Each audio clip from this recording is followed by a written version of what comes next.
M'dzina la Atate ndi la Mwana ndi la Mzimu Woyera. Ndikulandireni abale nonse pano pa Tiyankhuleni Ambuye. Ndipo lero ndi Loweruka pa 15 April mchaka cha 2023. Ndipo ndi Loweruka la mulungu loyamba wa Pasaka. Ndipo mawu athu alero, mawu oyamba akuchokera mawu a m'buku la Ntchito za Atumwi. Ntchito za Atumwi mutu wa 4 kuyambira ndime ya 13 kuzalekeza ya 21. Amene akutiwerengera mawu oyamba ndi Conrad Banda kuchokera ku Martyrs of Uganda Parish, Vombwe, mu Archdiocese ya Blantyre. Ndipo mawu athu amuthenga wabwino ndi mthenga woyera monga adalembera Mariko mutu wa 16 kuyambira ndime ya 9 kuzalekeza ya 15. Amene akutiwerengera mthenga wabwino komanso kutigawira mawu ndi Reverend Father Damian Michael Abraham a Montfort Missionaries kuchokera ku Martyrs of Uganda Parish, Vombwe, mu Archdiocese ya Blantyre. Tiyeni abale anga mwa Ambuye tikhalire limodzi. Mawu oyamba. Mawu a m'buku la Ntchito za Atumwi. Ntchito 4 ndime ya 13 kukalekera 21. Abwalo aja adazizwa poona kulimba mtima kwa Petro ndi Yohane, ndiponso podziwa kuti anali anthu wamba osaphunzira kwambiri. Apo adazindikira kuti anali anzake a Yesu.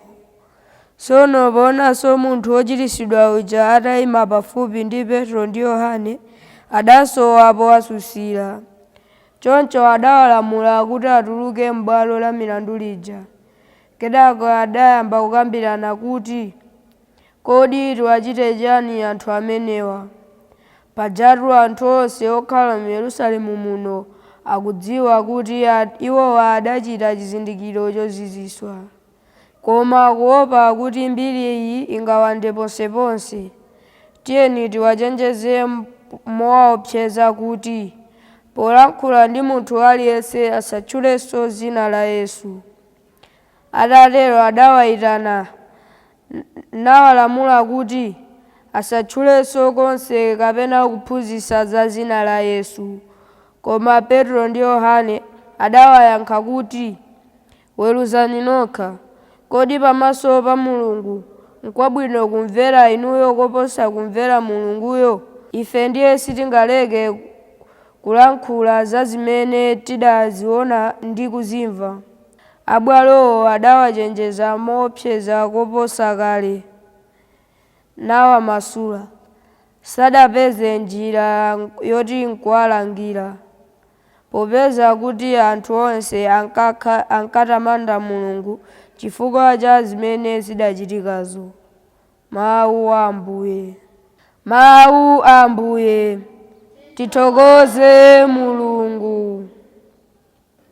Ambuye akhale nanu. Mawu a mthenga woyera monga adalembera Mariko. Yesu atauka kwa akufa mawa ndithu tsiku lotsatira Sabata ya Ayuda, poyambayamba adaonekera Mariya wa ku Magadala. Uja adamutulutsa mizimu yoyipa isanu ndi iwiri. Mariyayo adapita kukauza amene ankakhala ndi Yesu aja.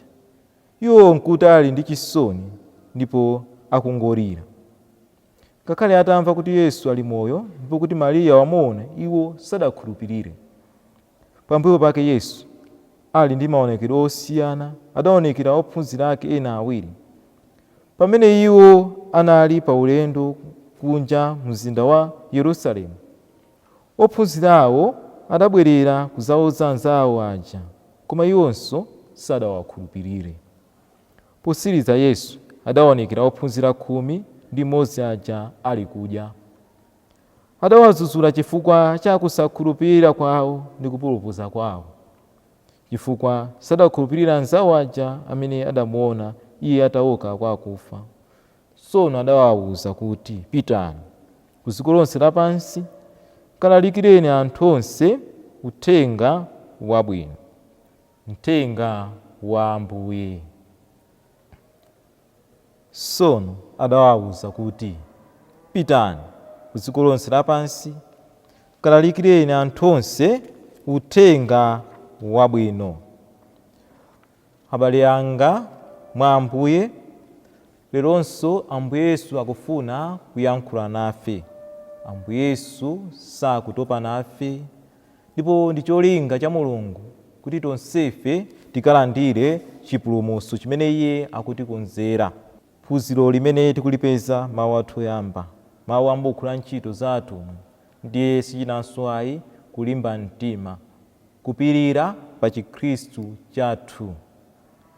Tiyenera kumuchitira umboni Ambuye Yesu nthawi zonse, ngakhale tikumane ndi zovuta pa moyo wathu. Tikupatsidwa zitsanzo zabwino, chitsanzo cha anthu awiri amene analimba mtima, Petro ndi Yohane. Anali kulalikira za kuuka kwa Ambuye Yesu, koma tikuona anthu enabe, Ayuda, sanali kukondwera nazo. Sadafune kuti iwo afalitse uthenga wa Mulungu, ndipo anayamba kuwachitira zoyipa, kuwalesa kuti asalalikenso za uthenga wa Mulungu. Koma lero tikuona anthu awiriwa akumasuka, akubwera poyera kunena kuti ayi, ife sitingasiye kulalika uthenga wa Mulungu. Ngakhale tikumane ndi zovuta, komabe tidzapitiriza kumuchitira umboni Ambuye Yesu. Ife ndiye sitingaleke kulankhula za zimene tidaziona ndi kuzimva, kulimba mtima. Ifenso, inu ndi ine lero, ngati Akhristu, tiyenera kutengera moyo wa anthu awiriwa. Tiyenera kumalimba mtima pa Chikhristu chathu. Ngakhale tinyozedwe, ngakhale tizunzidwe motani, koma nthawi zonse tizichitira umboni Ambuye Yesu. Pali oyera ambirimbiri amene adaphedwa, kuzunzidwa chifukwa cha chikhulupiriro chawo. Kodi inu ndi ine, pamene tikudusa mu nyengo zovuta, timalimba mtima ndi kukhulupiriradi Ambuye Yesu ndi kumuchitira umboni Ambuye Yesu?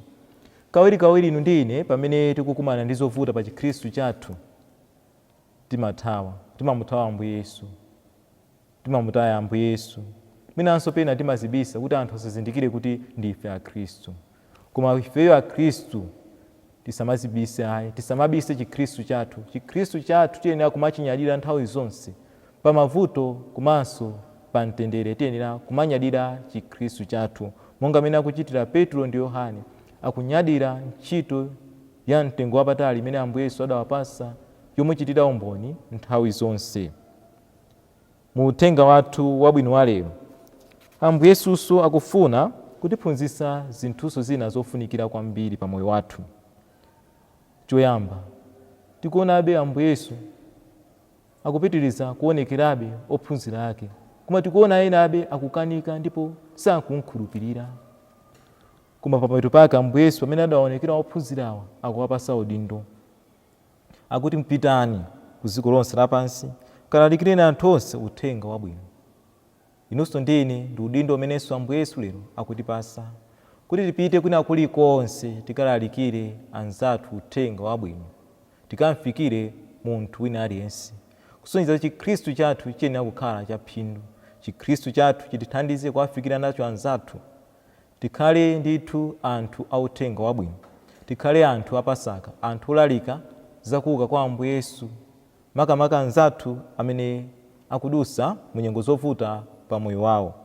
Ndipo chinthu chomaliza chimene tikuphunzira lero, tikuona kuti Mulungu amakonda wina aliyense. Tikuona munthu woyamba amene Ambuye Yesu akumuonekera anali Mariya wa ku Magadala. Ndipo tikaona mbiri yake, Mariya amene ndi uja Ambuye Yesu adatulutsa mwa iye mizimu yoyipa isanu ndi iwiri.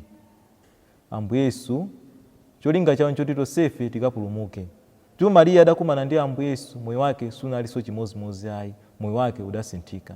Kusonyeza kuti ndine pamene takumana ndi Yesu, moyo wathunso sungakhale chimozimozi. Pamene takhulupirira Ambuye Yesu ndi mtima wathu wonse, moyo wathunso sungakhale chimozimozi, moyo wathu umakhala wosinthika. Tiyeni nthawi zonse tizifunafuna ndipo tizikhala ndi njala yokumana ndi Ambuye Yesu. Tikuona Ambuye Yesu sakumusala Mariya potengera mbiri yake yakale, mwina zoyipa zimene iye adali kuchita, koma Ambuye Yesu akumulandira ndi mtima wonse. Kodi ife anzathu amene mwina anatichitira zoyipa, amene mwina timawaganizira kuti ndi oyipa, kodi timawalandira bwanji anzathu amene ali ochimwa?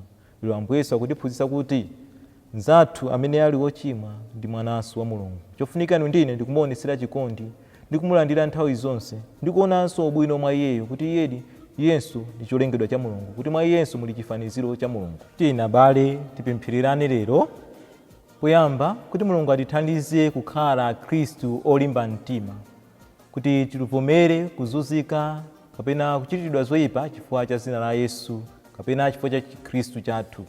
Komanso tipemphererane wina ndi mnzake kuti tikhale anthu achifundo, tizikhala okonzeka kulandira wina aliyense posayang'anira zofowoka zimene wina aliyense ali nazo, pozindikira kuti tonsefe mwa njira ina yake timalakwisa mu njira zosiyanasiyana. Amen.